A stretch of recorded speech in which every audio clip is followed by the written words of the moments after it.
Those who would give up essential liberty to purchase a little temporary safety deserve neither liberty nor safety. Benjamin Franklin, or at least this quote has been attributed to him. I think this is probably something that's on the mind of a lot of patriots right now, and maybe some folks who maybe historically haven't called themselves patriots. People are watching what's happening in Washington, D.C. and wondering, gosh, could my city be next? Well, there's a question that nobody has posited yet, either on social media or in the government or in classic media, and it's staring everyone in the face. And we cover the details of this question over at the Florida Maquis Patreon channel. I'm sure around some tables, perhaps somebody has asked, how far is too far? When do we say enough? Well, if you'd like to join that discussion, I'd love to have you. Florida Maquis Patreon channel. We have this video set at the $5 a month level. It's one level up from the base. That means if you're at the 5, 10, or 15, it's already posted. You can go over there and check it out. And believe me, people are already commenting on it. It's a thought exercise. And when you get to the end of the thought exercise, there's really no good answer, but believe me, it's worth the discussion. And that's what living the thought-based life's all about. It's what the Patreon channel is all about. The people here at YouTube and in most of social media don't want you thinking. They need you feeling. They need you going from emotion to emotion to emotion, then assessing those emotions, and then using that as some pretense of thought, when it truly isn't. Fully refundable over there, first 90 days, no questions asked. Love to have you over there. How far is too far is the question. You see, Trump has declared this national emergency in Washington, D.C. because he was so embarrassed. You see, when he goes to communist countries like Moscow or goes to Beijing, he sees how proud those leaders are of how clean and safe their major cities are. And he's ashamed of Washington, D.C. because it's neither clean nor safe. So he brought in the National Guard to fix that. But when you look at America as a whole, Washington, D.C., it's a tiny little place compared to, say, Philly or Chicago or L.A. or Dallas or St. Louis or any other major city, or Atlanta, where everything has gone to hell. Those cities have multiplied millions of people, and nothing is being done about that.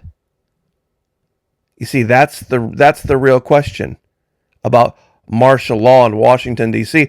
Here's another question. Don't you think any one of these past presidents could have done that? You see, now when Trump has declared martial law, all of his supporters are either silent or for it. They're either silent about their objection to it or they're for it. But if it had been any one of these other presidents that had done this, it would have been their legacy. Remember when Obama declared martial? Remember when Carter declared martial because remember when Bush? That's all you would have heard about. And they knew it. Why not every city in America? You see, there's another question.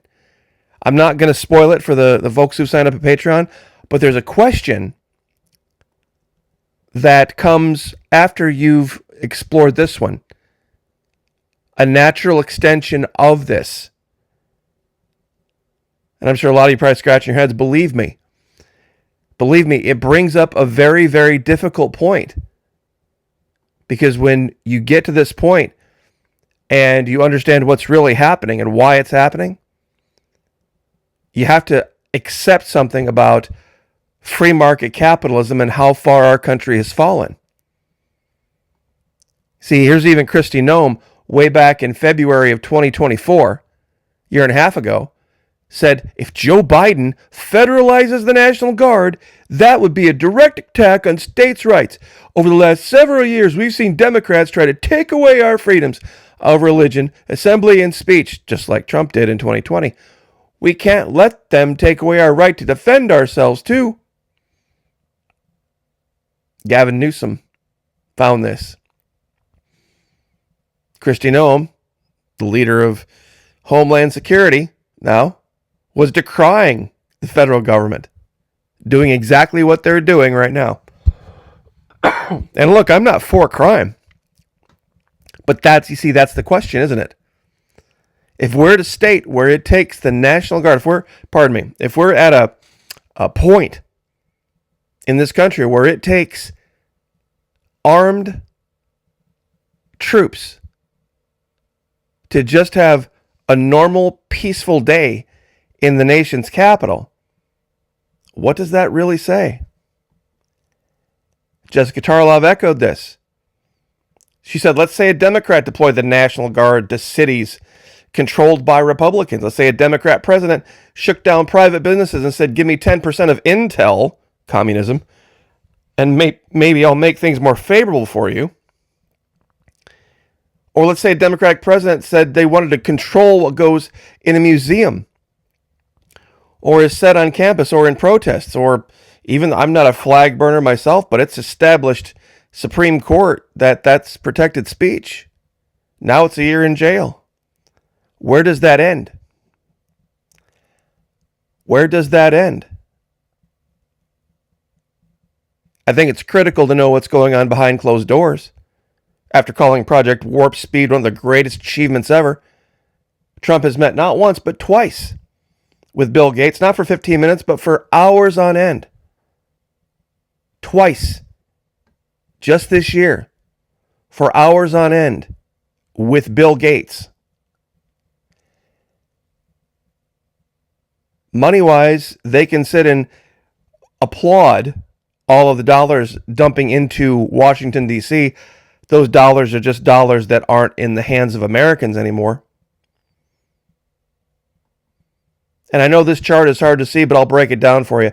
The big blue part on the right, that's 57% of our federal spending is the military.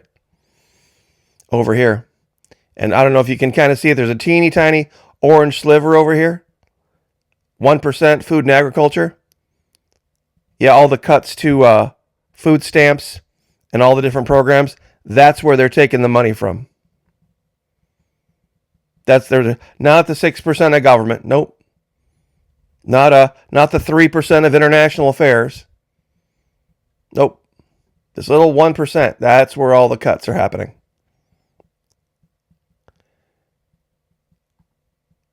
Even Kim Iverson, who's a pretty far to the left liberal from out in Los Angeles, just had her home broken into, by the way, while she was recording a YouTube video. People will relinquish all rights for safety and security. Responding to, this is back in March, the people Attorney General Bondi are calling terrorists have had no trial and no chance to defend themselves. Would make them, I guess, alleged terrorists. We do not know who they are. Ignoring the Constitution doesn't make us safe, puts us all in peril. It's just setting a dangerous precedent, and I think a lot of people are seeing this. The end of democracy and the defeat of the American Revolution will occur when governments fall into the hands of lending institutions and moneyed incorporations. How many of you think the U.S. is an incorporation? How many of you think big businesses are now controlling everything? And it's no longer about the people. And that Trump never was. And I did a poll at the beginning of last year. All the way at the beginning of last year. And I think people might have different answers now. I gave people 4 choices. You could have $500 a month for life. And this was the beginning of this year, so you would have had to wait a year for it. You could get a one-time lump sum payment that day of $10,000. You could have 50,000 US dollars in any crypto you wanted on January 1 of 2026. Once again, you had to wait a year for it, but it was 50 grand. Or 1 ounce of gold per month for life now. And 82% took the gold. 82% took the gold. It's pretty unreal. I think now people would be like, wow, I think I'd take the 10 grand at this point. I really do. I think a lot more people would say I'd just take the 10 grand right now and run away. because don't know if we have another year to get anything, really. So once again, join us, Florida Monkey Patreon channel. Love to have you over there. The question that starts the conversation, how far is too far, leads to another question. And that's the question we cover over there. There's 4 levels, 2, 5, 10, and 15 a month. This particular video is at the 5 a month level. And of course, if you're at the 10 or 15, you're always included in everything below. So we're going to have the Brigade Commander, Unit Commander videos coming out here probably the next week or so, right after the 1st. Love to have you guys over there. We've got a large group, and we can always use more. Believe me, the idea of actual thought versus just assessing an emotion and then saying that, well, this is how I feel about this, feel about that, feel about the other, and believe that you've thought about something is the trap the media loves. It's exactly what the powers that be want you to do. So join us. Love to have you over there. Who would give up essential liberty to purchase a little temporary safety? Do you think you deserve liberty or safety? If a hurricane came and you had nowhere to go and there was a shelter, but that shelter didn't allow weapons, would you give up your weapons? Or would you ride out the hurricane in your car or on foot? Tough question, isn't it? Because that's temporary safety, isn't it? Temporary safety, but a lot of people would say Second Amendment's essential liberty. All sorts of questions you can ask and think about before you give the answers. God bless. Pray for each other. Pray for me. I'll pray for you. Lift each other up. Like, share, subscribe. I'll see you guys next time.